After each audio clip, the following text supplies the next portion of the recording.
예수님 탄생 축하라는 주제의 말씀을 증거하겠습니다. 일찍이 다윗은 시편에서 이렇게 고백했습니다. 왕이신 나의 하나님, 내가 주를 높이고 영원히 주의 이름을 송축하리이다.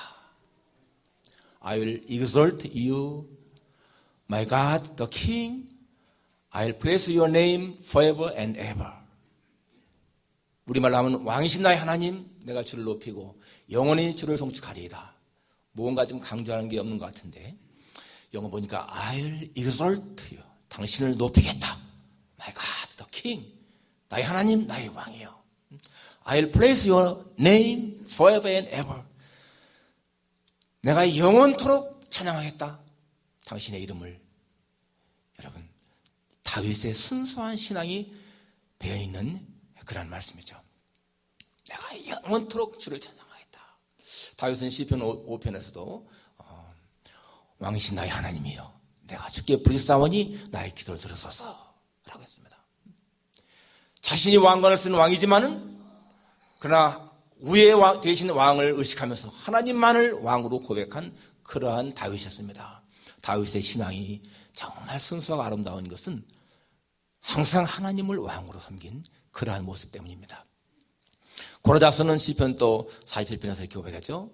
하나님을 찬양하라. 왕을 찬양하라. 하나님은 만주의 왕이시라. 지혜의 시로 찬양할지어다. 하나님은 모든 것의 왕이시기 때문에 그분을 찬양한다 라는 것입니다. 성경에 보게 되면 하나님을 왕으로 표현한 사람들이 많습니다. 이사야도 그랬잖아요. 이는 한 아이가 우리에서 낳고 한 아들 우리에게 주신 바 되었는데 그 어깨는 정사를 메었고 그 이름은 기묘자라 모사라 영원하신 하나님이라 영존하신 아버지라 평강의 왕이라 할 것입니다. 평강의 왕, 평강의 왕. 그렇게 고백했습니다. 나다나엘은 예수님 만나자고 하는 그 빌립의 말을 듣고 나사렛에서 무슨 사람이 나겠느냐 그랬는데 예수님을 딱 만난 다음에 뭐라고 합니까? 당신은 하나님의 아들이시요 이스라엘의 임금이로소이다 라고 했습니다. You are the king of Israel. 당신은 이스라엘의 왕입니다 라고 했습니다. 빌라도는 네가 유대인의 왕이냐? 예수님 말씀에 네 말이 옳도다. 군병들은 예수님을 치롱하면서 유대인의 왕이여 평안할지어다 하면서 그 앞에 무릎을 꿇었습니다. 여러분, 다윗 같은 왕도 예수님을 왕으로 고백했고 이사야 같은 선지자도 예수님을 왕으로 고백했고 또 평민들도 예수님을 왕으로, 군중들도 예수님을 왕으로, 심지어 총독도 예수님을 왕으로, 그리고 예수님을 신뢰하는 군병들도 예수님을 왕이라고 했습니다. 그들이 진정으로 했든지 아니면 조롱하려고 했든지 간에 예수님이 왕이라는 거예요. 그 사실만큼은 변함이 없다는 것입니다. 예수님은 살아계셔서 우리를 통치하시는 왕이시다라는 것입니다. 만왕의 왕 예수 그리스도, 바로 그분의 탄생을 기념하고 축하하는 이 성탄절. 우리 기독교에 정말 우리가 기뻐해야 할 절기가 부활절과 성탄절 아니에요? 부활절 다시 사신 예수님 생각하면 정말 가슴에 기쁨이 있고, 그리고 하늘 보좌를 버리시고 이 땅에 오셔서 우리를 구원하시고 오신 예수님 생각할 때에 정말 우리 마음에 기쁨이 있었잖아요. 메리 크리스마스라고 하는 것은 이 메리 즐거운 크리스마스라는 거예요. 우리 한번 좌우 보시면서 한번 말합시다. 메리 크리스마스 하십시다. 메리 크리스마스, 메리 크리스마스. 예수님의 탄생을 정말 즐거워하는 그러한 마음으로 우리는 이 성탄절기를 지내야 되는 것입니다. 여러분, 옛날이나 지금이나 예수님을 왕으로 인정하고 그분을 섬긴 사람들의 공통점이 있습니다. 예수님을 왕으로 고백하면서 그분을 잘 섬긴 국가나 개인의 공통점이 있습니다. 그것이 뭔지 아세요? 잘 사는 거예요. 행복하게 사는 겁니다. 예수님이 들어간 마을마다, 국가마다, 개인마다 잘 사는 겁니다. 행복하게 사는 거예요. 구라파가 잘 사는 이유, 미국이 잘 사는 이유, 우리 한국 그렇게 가난했던 나라가 저렇게 경제대국이 된 이유, 바로 예수님 때문이 아니겠어요? 예수님을 구주로 고백하는 사람들, 국가는요, 잘 되게 되어 있습니다. 예수님을 핍박하는 나라, 망하게 되어 있습니다. 그 역사의 증거 아니에요. 역사의 증거. 저 강했던 바벨론 같은 나라도 다 망하고, 로마 제국도 기독교 정복당하게 되고, 기독교 들어가는 사는 것을 우리가 알 수가 있습니다. 우리가 이렇게 예수님을 왕으로 섬기면서 정말 그분을 잘 섬기는 그 이유가 오늘 보니까 만왕의 왕 예수님 탄생을 축하해야 할 이유가 무엇인가? 예수님이 어떠한 왕이기 때문에 그것인가? 첫째는요, 우리가 반드시 찾아 만나야 할 왕입니다. 반드시 찾아 만나야 할 왕. 오늘 1절에 보니까 헤롯 왕 때에 예수께서 유대 베들레헴에서 나심에 동방으로부터 박사들이 예루살렘에 이르러 말하되 유대인의 왕은 나신 거 어디 계시냐? 여러분, 이 동방 박사들은 굉장히 멀서 온 사람들입니다. 멀서 왔지만은 그들은 거리가 문제가 아닌 거예요. 예수님을 만나야겠다고 하는 그러한 절박한 심정으로 지금 먼 길을 찾아왔습니다.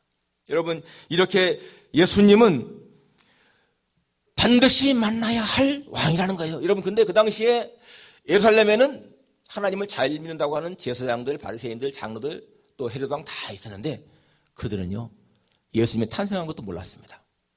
그리고 이 박사들이 와서 예수 탄생을 알려줬는데도 한 사람도 베들레헴으로 찾아간 사람들이 없습니다. 처음엔 몰랐다 하더라도 메시아가 탄생했다는 말을 들었으면 찾아가야 할 텐데 아무도 안 찾아가잖아요. 그런데 이 박사들은 그렇게 멀리 왔지만은 찾아갔습니다. 왜 그렇습니까? 그게 영혼이 사는 길이기 때문에 그런 거예요. 영혼이 사는 길. 사람들은 좋은 음식 먹으려고 막 애를 씁니다. 육신의 건강을 위해서 많이 애를 쓰는데 정작 자기들의 영혼을 위해서는 신경을 안 쓰는 거예요. 잠시 이 땅에 있을 육신만을 위해서 애를 쓰지만은 여러분, 그것은 다 흙으로 돌아갈 육신인 것인데 우리 영원한 생명을 위해서는 사람들이 별로 그렇게 신경을 안 씁니다. 그런데 여기 지금 찾아온 이 동방박사들은 자신들의 영혼이 살기 위해서 찾아온 것입니다. 여러분, 예수님 말씀했습니다. 이 베들레헴의 뜻이 뭐예요? 베들레헴은 떡집이라는 뜻인데 예수님 말씀에 나는 하늘에서 내려온 산떡이다. 사람이 이 떡을 먹으면 영생하리라. 요한복음 4장에 보니까 그 여인이 그 샘물에서 예수님 만나는데 예수님 말씀하시기를 이 물을 먹는 자마다 다시 목마르니와 내가 주는 물을 먹는 자는 영원히 목마르지 아니하리니 내가 주는 물은 그 속에서 영생하도록 솟아나는 샘물이 되리라. 그렇습니다. 여러분, 이 땅의 모든 것은 아무리 먹고 마셔도 다시 갈증을 느끼지만은 예수님을 먹고 마시는 자는 영원히 목마르지 않다라는 것입니다. 그렇기 때문에 우리는 예수님을 반드시 만나야 한다는 거예요. 그래서 예수님을 만나는 것이 사는 것이기 때문에 그렇습니다. 여러분, 예수님을 만나게 되면 어떻습니까? 생명의 기쁨을 누린다는 거예요. 생명의 기쁨. 왜? 예수님은 빛이라고 그랬고 예수님은 진리라고 그랬고 예수님은 생명이라고 했으니까 여러분, 예수님을 만나고 믿는 사람은 반드시 행복을 누려야 되는 것입니다. 2017년을 보내는 여러분들, 지금 이 자리에서 한번 고백해 보십시오. 2017년 한 해를 살아왔는데 내가 이 한 해 동안에 정말 행복을 많이 누렸는가? 아니면 한 해를 보내면서 마음에 후회만 남는가? 여러분, 한 해를 보내면서요, 후회가 많습니다. 허무하게 시간 보냈습니다. 잘못 산 거예요. 잘못 산 거. 왜 후회하는 삶을 살아요? 저는 2017년을 살아오면서 너무나 행복했음을 고백합니다. 여러 가지로 모든 생활 속에서 물론 아주 1월부터 바쁘게 다닌 것도 많이 있지만은 그런 환경 때문만이 아니고 내가 예수님의 사랑을 더 확신하기 때문에 내 정체성에서 오는 그런 확신 때문에 내가 하나님의 자녀고 하나님의 사랑받는 자라고 하는 확신 때문에 내가 얼마나 사랑받는 자인가를 깨닫기 때문에 여러분 1년 동안 살아오면서요 행복을 누리고 지금도 행복함을 고백합니다. 우리는 한 해를 보내면서 하나님 정말 행복하게 살았습니다. 하나님의 은혜로 정말 이 한 해를 잘 지냈습니다. 그렇게 고백을 해야지. 하나님 너무나 죄를 많이 짓고요. 내가 한 것도 없고 너무나 허송세월을 보냈습니다. 그러면요 여러분의 인생이 매일 그런 거예요. 우리는 작은 일에서부터 행복을 누려야 됩니다. 작은 일에서부터. 오늘 여러분이 이 자리에 나와 있는 것 자체가 축복이잖아요. 바로 지난 주간에 한국에서 여러분 목욕탕 가서 목욕 하다가 얼마나 많은 사람들이 죽었습니까? 그렇게 죽을 수도 있는 거예요, 사람이. 그런데 오늘 우리가 이렇게 건강한 몸으로 하나님 앞에 나와서 성탄 예배를 드린다고 하는 이 사실 한 가지만 가져도 여러분 얼마나 행복한 거예요. 나에게 가정이 있고 사랑하는 가족들이 있고 친구가 있고, 우리 옛날 부모님들은 진짜 먹고 사는 일에 너무나 힘들었는데 먹고 사는 걱정 없고 가정이 행복하게 살고, 여러분 이게 얼마나 행복한가요? 하늘을 보내면서 여러분, 우리는 주님 앞에 감사가 넘쳐야 돼. 예수님을 만난 인생은 그렇게 행복하게 되어 있습니다. 근데 여러분, 우리가 예수님 만나는 것은요, 우리가 예수님을 찾아가서 만나는 그런 것이 아니에요. 어떻게 하나님 만나는가? 너희가 간절히 찾고 간절히 찾으면 만나고 했는데, 여러분 그것이요, 내가 막 찾아가는 것이 아니라는 얘기예요. 내 마음에 사모하는 심령이 있어야 됩니다. 사모하는 심령, 마치 사슴이 시냇물을 찾기에 갈급밤 같은 그러한 심령. 여러분, 예수님이 이 땅에 오셨는데 보십시오. 이 동방박사들이 찾아갔지만은, 그러나 여러분, 예수님은요, 저 하늘나라에서부터 이 땅에 오신 거예요. 하늘나라에서부터 찾아오신 거예요, 예수님이. 저 여리고성의 삭개오가 예수님 찾아갔는데, 여러분, 삭개오는 자기 집에서부터 뽕나무까지 걸어가서 예수님 만났지만은, 예수님은요, 그 여리고성을 찾아가셨습니다. 가셔서 삭개오 만나주신 거예요. 삭개오가 막 찾아가서 만난 것이 아니잖아요. 찾아오신 예수님, 그저 여리고성에 찾아오신 예수님을 만난 거 아니에요? 찾아가서. 예수님은 우리의 마음 문을 노크하고 계십니다. 언제든지. 우리가 마음 문을 열면은 예수님은 언제든지 우리 마음에 들어오신다고 그랬어요. 내가 문 밖에서 문을 두드리노니 누구든지 내 음성을 듣고 문을 열면 내가 그에 들어가 그러더불어 먹고 그러더불어 마시리라. 그러한 예수님을 만나지 못하면은요, 항상 우리 마음속엔 불만이 있습니다. 그러나 여러분, 예수님 만난 인생은요, 절대로 불만, 불평이 없어요. 마음에 행복이 있습니다. 믿으시기를 축원합니다. 두 번째로, 마땅히 경배드려야 할 왕이십니다. 마땅히 경배드려야 할 왕. 2절에 보니까 유대인의 왕 하시니까 어디 계시냐? 우리가 동방에서 그의 별을 보고 그에게 경배하러 왔노라 라고 했습니다. 그리고 또 저 11절에 보니까 보배 앞을 엎드려 아기께 경배하고 라고 하잖아요. 엎드려 아기께 경배했다. 경배한다고 하는 얘기는 프로스퀴네오라고 하는 말인데요, 몸을 향해서 입맞추다 뜻입니다. 옛날에 사람들이 높은 사람에게, 왕에게 경배한다고 하는 것은 왕 발 앞에 발에 키스하는 거예요. 왕 발에 입맞추는 겁니다. 그러려면 어떻게 돼요? 엎드려야 되죠. 엎드려야 되는 거예요. 그래서 이 프로스퀴네오라고 하는 말은, 경배한다는 말은 엎드린다, 부복한다, 무릎 꿇는다, 그런 뜻입니다. 그들은 여러분, 이 아기 예수를 찾아와서 무슨 난 이 아기를 구경하러 온 것이 아니라는 얘기예요. 아기지만은 하나님의 아들이기 때문에, 왕이시기 때문에 그 아기에게 엎드려 절했다라는 것입니다. 경배하러 왔다는 거예요. 하나님의 아들로 인정하는 모습이잖아요. 유대인의 왕으로 인정하는 모습인 것입니다. 여러분, 우리는 이 박사들이 절하는 이 모습 속에서, 경배하는 모습 속에서 중요한 교훈을 발견할 수가 있는데, 그것이 뭡니까? 경배의 대상은 하나님 한 분밖에 없다라는 것입니다. 여러분, 경배의 대상은요, 하나님 한 분밖에 없는 거예요. 우리가 예배 드릴 때에 이 예배에 참여하면서 우리가 갖는 모든 것은 하나님 앞에 영광, 하나님 경배, 그것이 가장 중요한 것입니다.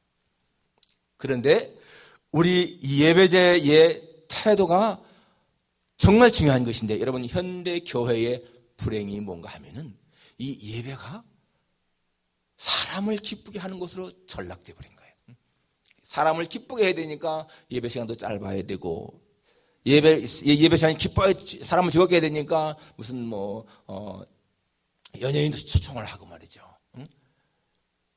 그런 엔터테인먼트, 사람을 즐겁게 하는 그러한 예배, 그게 전락돼 버렸습니다.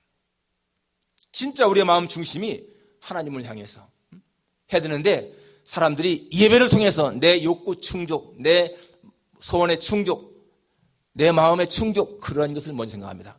여러분, 우리가 예배를 드리면서 욕구 충족이나 마음 충족은 필요한 거예요. 당연히 중요한 것입니다. 예배에 참석해서 뭔가 만족을 누리지 않습니까? 그러나 그것이 우선이 되면 안 된다는 거예요. 내가 하나님 앞에 먼저 그분께 드리는 이 경배, 그분을 찬양하는 그러한 것이 주가 될 때에, 여러분, 그것이 정말로 주 앞에 드려지면은 하나님은 우리에게 그냥 은혜를 부어주십니다. 그러니까 우리가 먼저 하나님을 정말 영광스럽게 하면은 따라오는 것은요, 은혜가 충만한 거예요. 그러니까 예배를 잘 드린 사람은 하나님의 은혜를 체험할 수가 있는 것입니다. 먼저 중심이 하나님을 기쁘시게 하는 것, 이것을 우리가 꼭 기억해야 됩니다. 그래서 먼저 여러분 하나님 앞에 이 최대의 경배를 드리는 것, 이것이 우리가 항상 기억해야 할 사실인 것입니다. 근데 여러분 세월이 지나면서 사람들 보게 되면 이 예배에 참석하는 것도 점점 약해지고요. 예배에 참석해서 사람들이 하나님께 드리는 그런 자세도 왠지 약해진 걸 느껴요. 정말 우리가 조금 더 생각이 됩니다. 사람들이 말하잖아요. 너무나 피곤하고 힘들어요. 매일 동안 일하기 때문에 수요일 날 나오는 것도 너무 힘듭니다. 힘든 건 사실인 거예요. 근데 왜 힘들까? 은혜가 충만할 적에는 그렇게 힘들어도 나왔는데, 여러분 예배가 힘들어서 참석하기 힘듭니다 라고 하는 말은요, 하나님에 대한 사랑이 식어졌습니다 하는 말과 똑같습니다. 하나님에 대한 사랑이 식어졌기 때문에 힘든 거예요. 예레미야가 뭐라고 말합니까? 내가 하나님 말씀을 전하지 않으면 중심이 불붙는 것 같아서 골수에 사무치니 답답하여 견딜 수가 없습니다. 그렇습니다. 하나님에 대한 사랑이 있는 사람은요, 예배를 드리지 않으면 답답해서 견딜 수가 없는 것이 나타나는 것인데, 하나님에 대한 사랑이 식어지니까 예배 나오는 것이 힘든다는 거예요. 여러분이 정말 사랑하는 사람과 약속 시간을 가져보십시오. 그 약속 시간에 늦겠습니까? 여기에 만약 오늘 11시에 무슨 대통령이 와가지고 오늘 강연한다 하면은 예배 시간 늦겠습니까? 11시 늦게 오겠어요? 하나님은 대통령보다 훨씬 더 높으신 분이신데 예배 늦는다. 그것은 하나님을 무시하는 처사지. 우리가 하나님 앞에 하나님을 어떻게 사랑하는 것인가 중요한 거예요. 내 마음에 정말 하나님을 향한 사모할 마음이 있는가, 갈급함이 있는가. 갈급함이 있으면요 자발적으로 나오죠. 일찍 나오죠. 하나님에 대한 경배가 중요한 것입니다. 세 번째는요, 최고의 예물을 드려야 할 왕이라는 거예요. 오늘 여기 본문에 보면 박사들은 엎드려 경배하면서 보호벽을 열어서 황금과 유향과 몰약을 예물로 드렸다. 여러분 동방박사가 몇 사람일까요? 다 세 사람이라고 하잖아요. 성경에 보니까 몇 사람은 절대 안 나와. 그런데 여기 이제 황금과 유향과 몰약 이 세 가지 예물을 드렸으니까 한 사람이 하나씩 드렸다. 그러니까 세 사람이라고 말하지만은 여러분 절대로 성경에는요 동방박사가 세 사람이라고 하는 말은 절대로 없습니다. 아무튼 간에 그들은 이렇게 중요한 예물을 드렸다는 것입니다. 여러분 성경에 보니까 예수님 말씀에 네 보물 있는 곳에 네 마음도 있다 그렇지 않습니까? 그러니까 하나님을 경배할 때에 진짜 그분을 경배한다면은 중요한 예물을 준비한다는 거예요. 옛날도 마찬가지죠. 왕자 탄생했을 적에 거기에 참석하는 신하들이 그냥 가겠습니까? 중요한 예물을 준비할 거 아니에요. 그런데 그때 준비할 때 그 예물을 드리면서 그 마음에 뭐가 좀 안 좋겠어요? 기쁜 마음으로 되지 않겠어요? 기쁜 마음으로. 그렇습니다. 여러분 예수님께 예물을 드릴 적에 이 정성을 다한 예물이 있었다는 거예요. 누가복음 7장에 보는 죄인 된 여자가 와서 어떡합니까? 향유를 붙여놔요. 향유를. 그때 예수님 뭐라고 해요? 그 시몬에게 너는 들어올 때에 발 씻을 물도 안 줬는데 여자는 눈물로 내 발을 씻겼고 너는 내게 감람유도 붙여놨는데 여자는 향유를 부었다. 왜 그럴까? 그 마음에 사랑함이 많기 때문에, 용서받은 감격이 많기 때문에 그렇다는 거예요. 여러분 우리가 예수님에게 용서받은 감격이 많으면은 그분에게 내가 무언가를 드려도요 아까움이 없어요. 하나님에게 인색하는 사람들은 하나님께 용서받은 감격이 적다는 얘기예요. 하나님에게 받은 그 복에 대해서 감격이 적다는 얘기예요. 하나님께 받은 감격이 큰 사람들은요 아낌없이 드려도 아깝지 않은 거예요. 오늘 이 박사들은 향유, 유황, 몰약을 황금과 유황과 몰약을 드리면서 기뻐했습니다. 여러분 삭개오가 예수님이 자기 집에 오니까 뭐라고 고백합니까? 주여 내 소유의 절반을 팔아서 가난자에게 주겠습니다. 예수님이 말한 것도 아니거든요.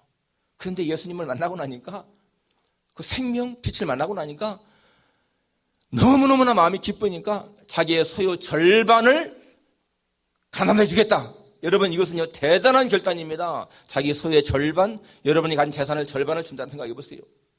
얼마나 큰 결단입니까? 그것이 여러분 은혜 받은 사람의 마음인 거예요. 초대교회 때 보니까 사람들이요 자기 집을 팔고 밭을 팔고 해가지고 와서 다 바치잖아요. 그러면은 아니 그들은 어떻게 살까? 여러분, 하나님 앞에 은혜 받고요 하나님께 뭔가 드릴 적에 그 뒤를 하나님이 책임 안 질까? 그게 바로 믿음인 거야. 믿음. 제가 이번에도 추수감사헌금을 드렸는데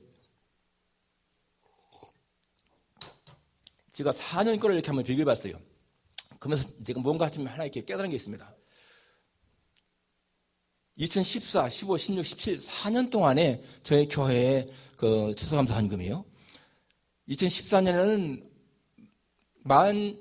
16,200불이었고, 그 다음엔 16,390불, 그 다음에는 16,286불, 그리고 금년에는 16,310불이었어요. 4년 동안에 어쩌면 16,200불, 390불, 286불, 310불. 그 차이가 적을 때하고 많을 때하고요. 16,200불하고 적을 때가. 많을 때가 16,390불, 190불 차이인 거예요. 그런데 사실 작년에 뭐 1,000불, 300불 하던 분들도 또 교회 멀리 사신 분들도 계시고 해서 안 나왔잖아요? 다르잖아요? 그전도 마찬가지고. 다 사람이 바뀌는데도 그 양은요, 똑같은 거예요. 똑같은 거예요. 비슷한 거예요. 저는 그걸 보면서, 아, 하나님께서 우리 교회에 채우시기 원하는 양이 있구나. 여러분이 내가 적게 바친다고 해서 적어지고 또 많이 바친다고 해서 많아지는 것이 아니고 하나님이 정하시는 채워지는 게 있다는 얘기예요. 하나님께 예물을 드릴 적에 여러분 정말로 내 마음이 기쁜 마음으로 드리는가? 내 믿음의 분량대로 드리는 분량대로. 절대로 액수가 많은 것이 중요한 것이 아니고 여러분 과부의 두 렙돈을 가장 많다고 말씀하신 예수님이잖아요. 그게 뭔가 내 믿음의 분량이 있다는 거예요. 믿음의 분량. 그러니까 내 믿음의 분량만 채우면은 하나님이 기뻐하신다는 말씀이죠. 그런데 여러분 자기 그 믿음의 분량을 못 채울 때는 어떻습니까? 예수님 말씀에 믿음이 적은 자들아 할 거 아니겠습니까? 그러니까 내 마음에 어떤 그 감동 그런 것을 여러분 무시하지 말라는 얘기예요. 제가 늘 막 강조합니다. 하나님 앞에 예물 드릴 때에 인색한 마음이 드는 사람은요 절대로 그 사람이 재정적으로 풍족함을 누리기가 힘듭니다. 하나님 앞에 뭔가 드릴 적에 기쁜 마음을 드리는 그러한 자세가 되어야 되는 것이지 뭔가 인색한 마음이 드는 것은요 절대 원하시는 것이 아니라는 얘기예요. 그래서 오늘 여기 하나님 앞에 귀한 예물 드렸다라고 하는 이거 그 사람들에게 황금과 유향과 몰약은 중요한 걸 거예요. 그렇지만은 아낌없이 드렸다는 것입니다. 그러니까 여러분 어떤 마음으로 드리는 것인가? 시편 116편 12절에 보면은 내가 하나님께 받은 모든 은혜를 무엇으로 보답할까? 그런 말씀이 있습니다. 내게 주신 모든 은혜를 내가 여호와께 무엇으로 보답할까? 우리는 그런 마음이 되어야 돼요. 하나님 1년 동안도 하나님 앞에 받은 게 너무나 많습니다. 내가 어떻게 보답해야 됩니까? 그런 마음. 그런 마음으로 내가 행할 적에는 하나님은 어떤 경우에든지 기뻐하신다는 것입니다. 여러분 성탄절을 맞이하면서 여러분 예수님을 누구라고 여러분은 고백합니까? 불신자가 여러분을 향해서 예수가 누구냐라고 물을 때에 여러분은 뭐라고 대답하겠습니까? 그건 확실한 대답이 없으면요 정말 잘못 믿는 거예요. 적어도 누가 나에게 예수님 누구냐라고 물을 적에 아 예수님은 하나님의 아들이십니다. 그분은 나의 구주이십니다. 그분은 나의 왕이십니다. 그분은 나의 생명의 주인이십니다. 이런 정도는 나와야 되잖아요. 내 생명의 주인, 나를 통치하시는 왕, 나의 구세주, 하나님의 아들, 나를 위해서 천국을 예비하신 분, 마지막 날에 오실 심판주. 여러분 예수님에 대한 확실한 믿음을 고백하면서 살아가세요. 오늘 성탄절을 맞이하면서 정말 왕으로 오신 예수님, 바로 그분은 내가 반드시 찾아 만나 경배하고 예물을 드려야 할 그런 왕이시다 라고 하는 마음의 확신이 있기를 주님의 이름으로 축원합니다. 기도하겠습니다.